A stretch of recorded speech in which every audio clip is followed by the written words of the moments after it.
Laura Mogliani es docente de la Universidad de Buenos Aires y de la Universidad 3 de Febrero. También trabaja como documentalista en el INET, ¿sí? En el Instituto Nacional de Estudios de Teatro, y muy amablemente aceptó a presentar este libro, así que vamos primero a escucharla a ella. Su labor docente se desarrolla fundamentalmente en el Departamento de Artes Dramáticas de la Universidad de las Artes, la UNA, y también en la maestría de Teatro y Cine que ella ha cursado, donde dicta clases sobre teatro latinoamericano. Desde mi nuevo rol de documentalista, quiero destacar en Lía un rasgo que la caracteriza como investigadora: su preocupación por la investigación de fuentes en archivos. Para la elaboración de esta tesis consultó bibliotecas y archivos tanto en Buenos Aires como en Montevideo, y luego realizó una estancia de investigación postdoctoral sobre la gauchesca teatral en la Biblioteca Criolla del Instituto Iberoamericano de Berlín. Para el desarrollo de sus trabajos de investigación ha obtenido el reconocimiento y el apoyo del CONICET, del que ha sido becaria, y para la publicación de este libro ha recibido el reconocimiento y el apoyo de ProTeatro y de la editorial Eudeva. Vayamos ahora al objeto concreto de esta presentación, su libro Teatro y Frontera, cruces y desplazamientos geográficos y culturales durante el romanticismo rioplatense, 1837-1857. Lía Noguera se propone en él un estudio del teatro rioplatense escrito durante el segundo gobierno de Rosas, de 1835 a 1852,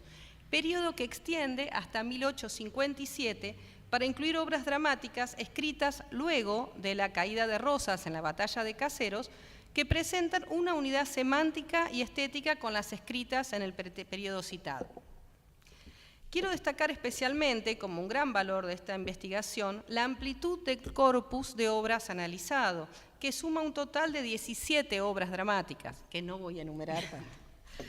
no extenderme, pero sería importante para ver la extensión que tiene ese corpus, rasgo fundamental para una investigación seria y profunda.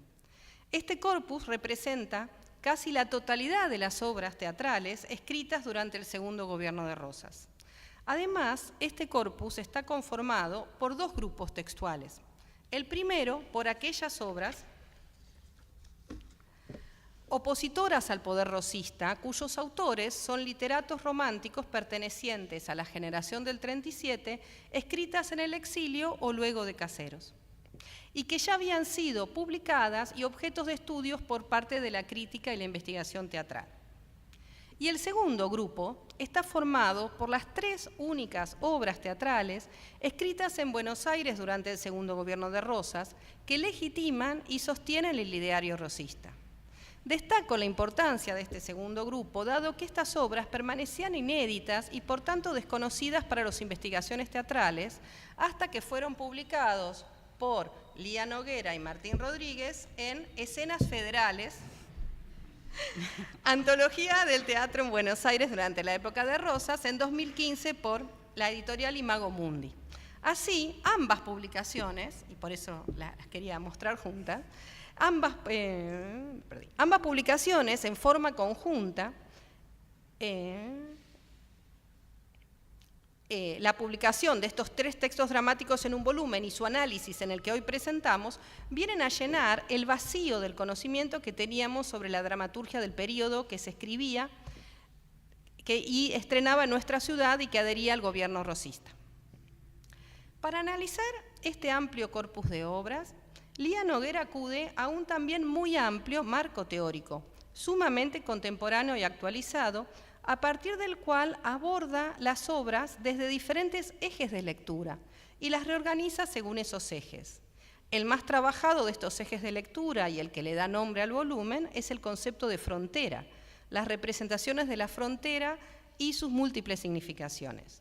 Pero no es el único, se suceden las lecturas de las obras desde los conceptos de territorialidad, de aventura, de juventud, de exilio, de cuerpo y corporeidad, de subalternidad, culminando con el eje de la oposición entre lo público y lo privado.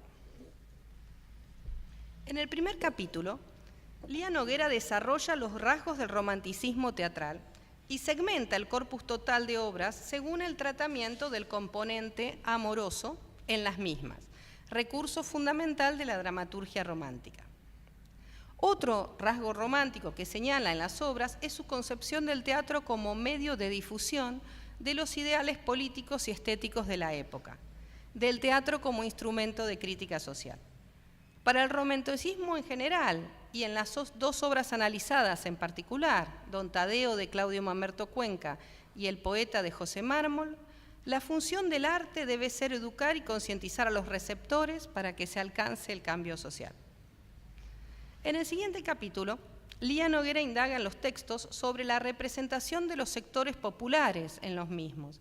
y advierte la elección de los autores de la generación del 37 de crear un personaje joven que se distancie de las masas populares y se identifique tanto con ellos como con el público al que se dirigen.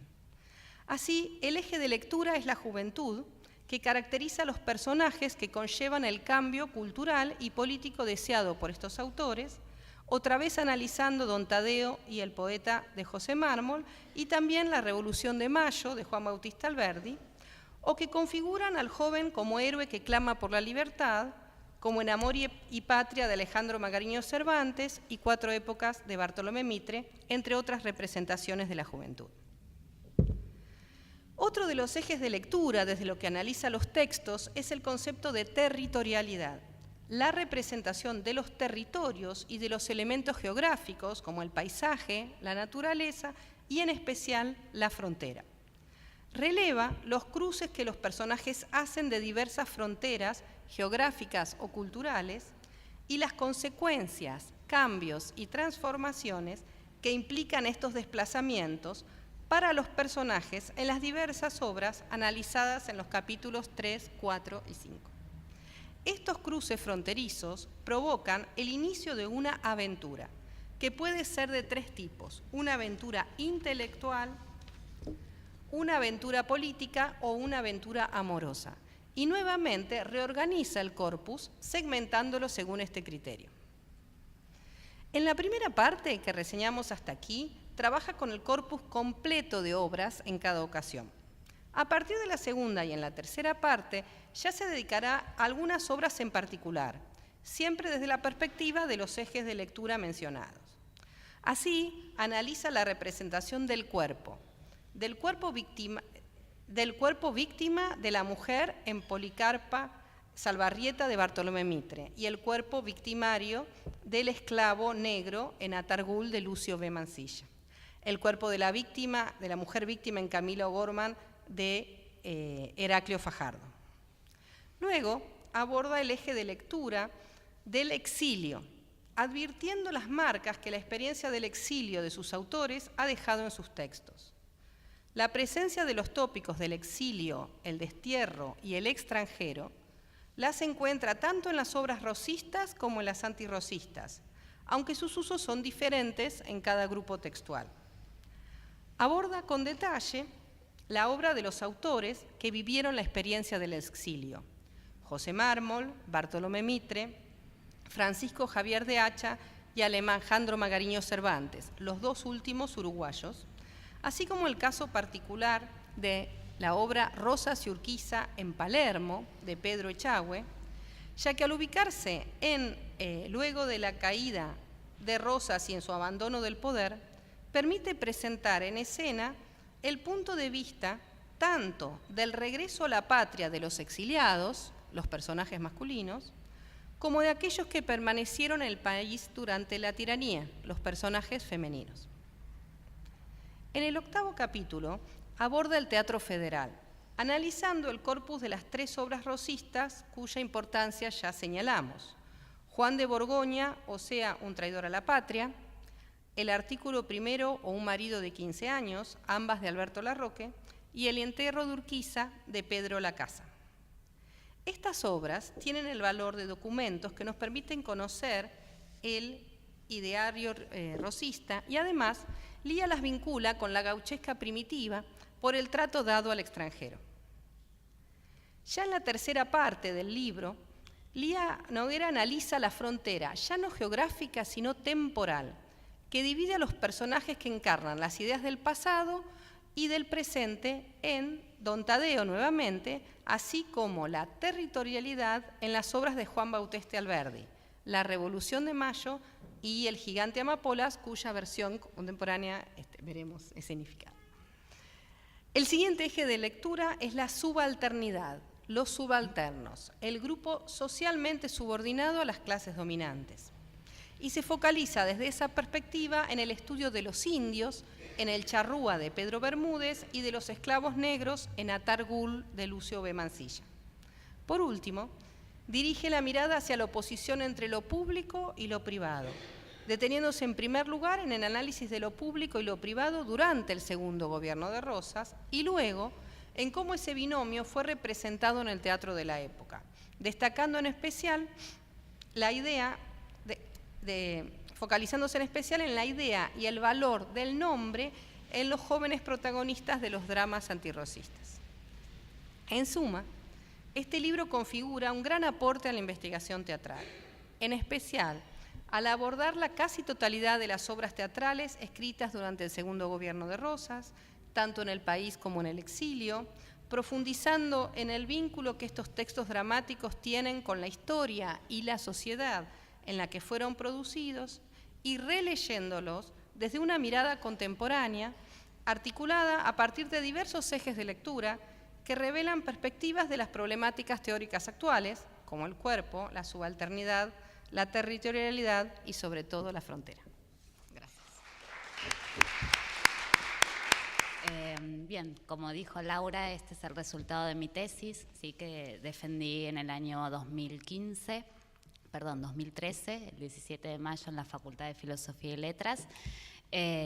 Resultado que no alcancé de manera sola, ¿sí? Y que se inició acá, en esta institución, en el 2005, cuando Osvaldo Pelletieri me invita a participar de su grupo de investigación,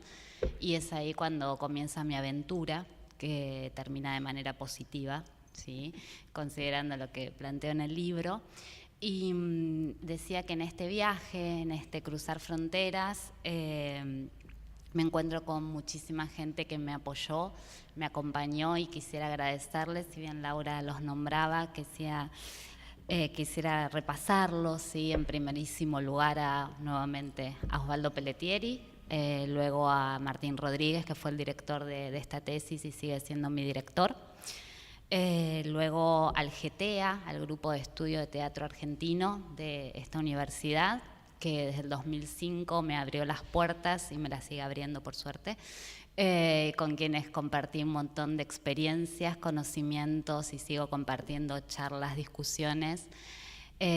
Son muchos, Karina, y están todos acá: Karina, Caro, Jorge, Ezequiel, Luciana, Larisa, en especial del GETEA, Laura también, a mis compañeros que pasamos tantas tardes durante mi beca de doctorado, a Marina Sicora, actual directora del GETEA, a Ileana Hofer, a Delfina Fernández Frade, a Patricia Fischer y a Malala González, ¿sí? Luego también en este proceso y en este cruzar fronteras también me hice docente, y la UNA, el Departamento de Artes Dramático, me permitió desarrollarme como docente y actualmente como investigadora también. Entonces les agradezco a las autoridades, ¿sí? A mis colegas de la cátedra, Martín Rodríguez, Marcelo Velázquez, Florencia Heredia y Verónica Corizo. También las entidades que nombró Laura: Proteatro, Eudeva, el CONICET y la Agencia Nacional de Ciencia y Técnica, hoy el Pacurondo que nos recibe. Y en especial le quiero agradecer a mi familia, que está ahí primera fila, llegaron primeros que nadie, porque tanto mi mamá y mi papá me apoyaron siempre en mis deseos y me enseñaron a nunca abandonar un sueño.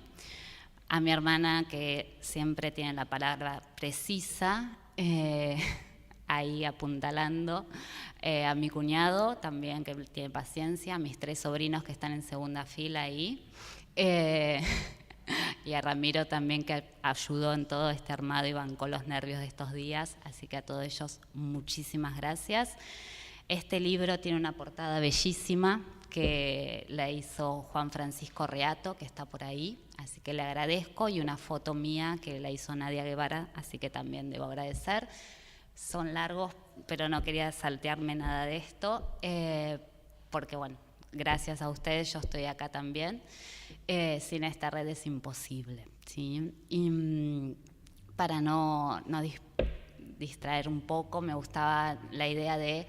que conozcan un poco el teatro que yo trabajé, y por suerte hace unos años hubo una versión de una de las obras que trabajé, que es de Juan Bautista Alberdi. La obra se llama El gigante amapola, que Alberdi escribió durante su exilio. Alberdi tuvo una primera etapa de armonía con Rosas, pero al poco tiempo se da cuenta que sus ideales políticos eran radicalmente opuestos y se convierte en su mayor opositor. Se exilia primero en Montevideo y luego en Chile. Y es en Montevideo donde escribe dos de sus obras dramáticas. Una es La Revolución de Mayo, que también trabaja en la tesis, y la otra El gigante amapolas. En esta obra se sintetiza, rápidamente lo digo, es la oposición entre unitarios y federales.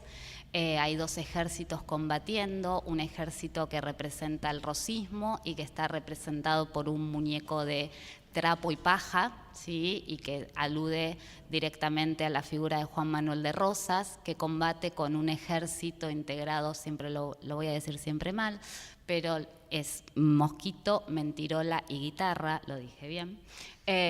junto a su ejército, que están atados de pies y manos, no se ponen de acuerdo, todos quieren tener el poder y ninguno lo logra, y hasta que uno de los soldados de este ejército opositor cruza la frontera que divide estos dos territorios y desenmascara a ese gigante y muestra que en realidad es una ficción, es una construcción para generar miedo en la sociedad y así evidenciar que Rosas operaba mediante el miedo y el espanto, ¿sí? La mirada de Alberdi no solamente es crítica del gobierno rosista, sino también de los opositores unitarios que no lograban ponerse de acuerdo para poder vencer a esta figura soberana, ¿sí? Esta obra se estrenó en 1945, uno de los actores fue Onofre Lovero. Hubo varias versiones a lo largo del siglo XX, una en 1984 en el San Martín, que la dirigió Lorenzo Quinteros, otra versión en el 2010 que la dirigió Mariela Asensio en homenaje al bicentenario de la Argentina. Seguramente otras más que se me están escapando, pero hace 2 años, en el marco de unas becas de investigación artísticas del Departamento de Artes Dramáticas de la UNA, de la Universidad Nacional de Buenos Aires, estudiantes de esta universidad decidieron tomar este clásico histórico y hacer su versión, a la cual denominaron Magof, Museo Ambulante de Gigantes y Otras Fieras, que dirigió Juan Cruz Fornone y va a actuar también acá, Leilén Araudo y Juan Francisco Reato, y los invité a que nos mostraran un fragmento de esta obra que fue pensada en el marco de estas becas y destinadas a niños, niñas y adolescentes, y que hoy nos van a acompañar con un fragmento. Así que les agradezco y les agradezco a ellos por venir a acompañarnos, ¿sí?